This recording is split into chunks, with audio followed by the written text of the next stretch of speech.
नमस्कार मित्रों, आज हम लोग इस वीडियो में कक्षा 7वीं का पाठ कठपुतली पढ़ने वाले हैं। तो इस पाठ को पढ़ने से पहले, इस कविता को समझने से पहले कठपुतली के अर्थ को समझ लेते हैं। इसमें दो शब्द है, कठ और पुतली। कठ बना है काठ से, मतलब लकड़ी। काठ का अर्थ लकड़ी है। और पुतली जो है गुड़िया के लिए आता है, खिलौने के रूप में। पुतला की स्त्रीलिंग पुतली। तो कठपुतली क्या होती है? कठपुतली हम लोग देखे होंगे कि बहुत लोग खिलौने के खेल दिखाते हैं और उसमें अपनी अंगुलियों का प्रयोग करते हैं। यानी नीचे गुड्डा गुड्डी, यानी गुड़िया और गुड्डा जो है होते हैं, उसे धागे से बांधकर हाथों से उन धागों को बांध दिया जाता है और उन उंगलियों के कर्तव्य से उन दोनों खिलौनों को आपस में नचाया जाता है और खिलौने वाला ही विभिन्न तरह की आवाज़ें निकालकर उन दोनों के बीच बातचीत करवाता है। थर्ड, वह जो कठपुतली होती है वहाँ जो कार्य भी करती है, चाहे नाचना हो चाहे बोलना हो, वह अपने इच्छा अनुसार, अपने मन के अनुसार नहीं करती है। वो जो है अपने मालिक के इशारों पर नाचती है और उनके बोले हुए कथन ही कठपुतली के कथन होते हैं। तो यह कठपुतली यहाँ पर प्रतीकात्मक अर्थ लिए हुए है, जो अपने इस तरह कि दूसरों के इशारे पर नाचना को बर्दाश्त नहीं कर पाती है। तो कवि ने इसे आज़ादी से जोड़कर देखा है कि जब तक हम दूसरों के गुलाम होते हैं तब तक हम अपनी इच्छा अनुसार कुछ भी नहीं कर पाते हैं और उस गुलामी से मुक्ति के लिए हमें विद्रोह करना होता है।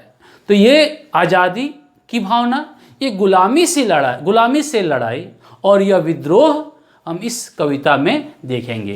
तो सबसे पहले हम इस कविता को देखते हैं, इसमें क्या लिखा हुआ है। क्या है?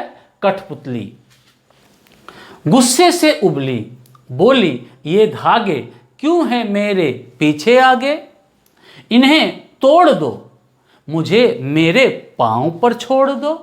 सुनकर बोली और कठपुतलियां कि हाँ बहुत दिन हुए हमें अपने मन के छंद छुए, मगर पहली कठपुतली सोचने लगी यह कैसी इच्छा मेरे मन में जगी। बहुत ही महत्वपूर्ण कविता है ये। तो कविता को हम समझते आगे। तो कठपुतली गुस्से से उबली। प्रश्न उठता है क्यों उबली? उबलने कारण है उसकी गुलामी। वह उस गुलामी के एहसास को कर पाई है, वो समझ पाई है कि इस गुलामी के कारण वो अब तक दूसरों के इशारों पर नाचते आई है। अब उसे यह गुलामी पसंद नहीं है। उसे अब उन धागों के इशारे पर, उन उंगलियों के इशारे पर नाचना पसंद नहीं है। अब इस तरह बंधा होना उसे स्वीकार नहीं है और वो चाहती है कि अब मैं इस बंधन से मुक्त हो जाऊं, लेकिन किसी भी कारण से, किसी भी तरह वह मुक्त नहीं हो पा रही है। तो वह गुस्से में आकर बोलती है क्या कि गुस्से से उबली। गुस्से से उबली मतलब बहुत गुस्सा होकर बोली। क्या बोलती है? ये धागे क्यों हैं मेरे पीछे आगे। यानी अब उन धागों का होना वह बर्दाश्त नहीं कर पाती है। अब वो प्रश्न करती है। जब भी हम गुलामी के बारे में जानते हैं, अपनी गुलामी को पहचानते हैं, तो सबसे पहला प्रश्न यही होता है कि हम गुलाम क्यों हैं। और जब हम इस सवाल करते हैं तो आज़ादी की लड़ाई शुरू हो जाती है। यहाँ भी कठपुतली अपनी आज़ादी की लड़ाई शुरू कर चुकी है। क्या बोल रही है कि क्यों है मेरे पीछे आगे ये धागे। यानी अब उन धागों को बर्दाश्त नहीं कर पा रही है। वो नहीं चाहती है कि ये धागे उनके आगे पीछे हो, वो बंधे हो। इन्हें तोड़ दो, क्योंकि बिना तोड़े वह मुक्त नहीं हो सकती है। कि खोलने वाला तो है नहीं, मालिक खोलेगा नहीं। तो इसे तोड़ना चाहती है, हमेशा के लिए खत्म करना चाहती है इस गुलामी को, इस धागे को। धागा यहाँ गुलामी का प्रतीक है। तो इन्हें तोड़ दो, मुझे मेरे पाँव पर छोड़ दो। मेरे पाँव पर छोड़ दो यानी मुझे खुद पर निर्भर रहने दो। मुझे दूसरे पर निर्भर नहीं रहना है, मुझे दूसरे के अधीन नहीं रहना है, मुझे स्वाधीन रहना है। इस तरह से कठपुतली यहाँ विद्रोह करती है, आवाज उठाती है उस गुलामी के विरुद्ध, आज़ादी के लिए। तो जब तक हम आवाज़ नहीं उठाते हैं, जब तक हम विरोध नहीं करते हैं, तब तक हमें आज़ादी मिलती नहीं है। और जब एक आदमी शुरू करता है, एक आदमी आवाज़ उठाता है, तो बाकी लोगों के हृदय में भी वह आज़ादी की भावना जग उठती है। वो गुलामी को वे भी बर्दाश्त करना नहीं चाहते हैं और वह भी उस आदमी के साथ चलने के लिए तैयार हो जाते हैं जो आदमी विद्रोह के लिए, आज़ादी के लिए आगे कदम बढ़ा चुका है। तो क्या होता, पहली कठपुतली के विद्रोह के साथ क्या होता है कि सुनकर बोली और मतलब और बाकी जो कठपुतलियां हैं जो उसी तरह इशारे पर नाच रही थी और उनके मन में भी वह विद्रोह भावना थी, लेकिन वह बोल नहीं पा रही थी। लेकिन पहली कठपुतली का विद्रोह उनके अंदर साहस पैदा करता है। अब वह भी उस गुलामी को बर्दाश्त करने की स्थिति में नहीं है, इसलिए जैसे ही पहली कठपुतली बोलती है कि इन्हें तोड़ दो और मुझे मेरे पांव पर छोड़ दो, उसी समय बाकी कठपुतलियां भी विद्रोह कर देती है, चिल्ला उठती है कि हाँ, बहुत दिन हुए हमें अपने मन के छंद छुए। अब तक हम दूसरों के इशारे पर ही नाच रहे थे, बहुत दिनों से हमने अपने मन मुताबिक कोई कार्य नहीं किया है। मन के छंद छुए मतलब अपने मन के अनुसार कोई कार्य ना करना, मन मुताबिक कोई काम ना करना, अपनी इच्छा से कोई काम ना करना, अब तक दूसरों के इशारे पर ही नाचना। तो मन के छंद को छूना चाहती हो, मन मुताबिक कार्य को करना चाहती हो, और मन मुताबिक कार्य तभी कर सकते हैं जब हम मुक्त हो, दूसरे के अधीन ना हो। तो इसलिए बाकी कठपुतलियां भी पहले कठपुतली की आवाज मिलाती हुई बोलती है कि हाँ, इन्हें तोड़ दो, मुझे मेरे पांव पर छोड़ दो। बाकी कठपुतलियों का स्वप्न भी पहली कठपुतली के साथ जुड़ जाता है, हमें अपने मन के छंद छुए। लेकिन पहली कठपुतली मगर में पड़ गई, सोच में पड़ गई। क्या सोच में?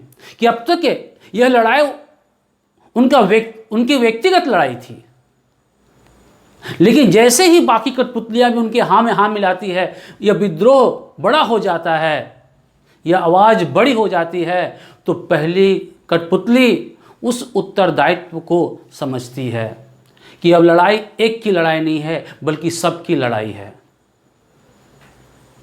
अब इस लड़ाई को सोच समझकर पूरी नीति के साथ, पूरी योजना के साथ, प्लानिंग के साथ लड़नी होगी।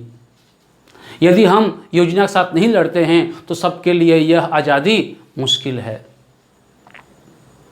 और साथ ही आज़ादी प्राप्त कर लेना बड़ी बात नहीं है, बल्कि उस आज़ादी को हम किस प्रकार हमेशा के लिए बनाए रख सकते हैं, जीवित रख सकते हैं, यह भी एक महत्वपूर्ण चुनौती है। इन बातों को यह पहली कठपुतली समझती है, इसलिए उसके कंधे पर यह उत्तरदायित्व चला आता है कि वह इस आंदोलन को, इस विद्रोह को सही राह दें, इस आज़ादी को बनाए रखने के लिए पूरी योजना तैयार करें।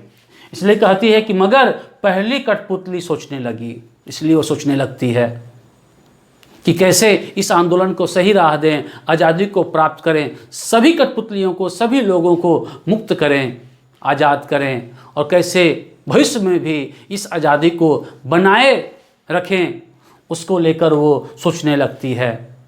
क्या कि यह कैसी इच्छा मेरे मन में जगी, यह कैसी इच्छा, यह आज़ादी की इच्छा जो मेरे मन में जगी है, अब इसे कैसे उसे पूर्ण करें और कैसे इसे हमेशा के लिए बनाए रखें।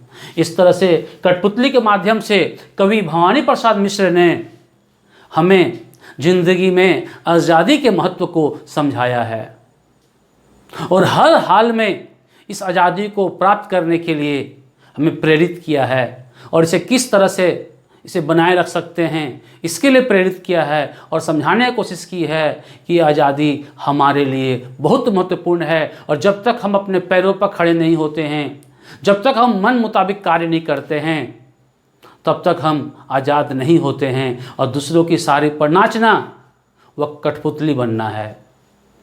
कठपुतली बनकर हम जिंदगी नहीं जी सकते हैं। जब एक कठपुतली भी अपने मन मुताबिक जीना चाहती है तो हम मनुष्य होकर हमें अपने अनुसार जीना चाहिए, किसी के अधीन नहीं, किसी का गुलाम बनकर नहीं। इस तरह से यह कविता यहाँ समाप्त होती है। इस कविता में आज इतना ही।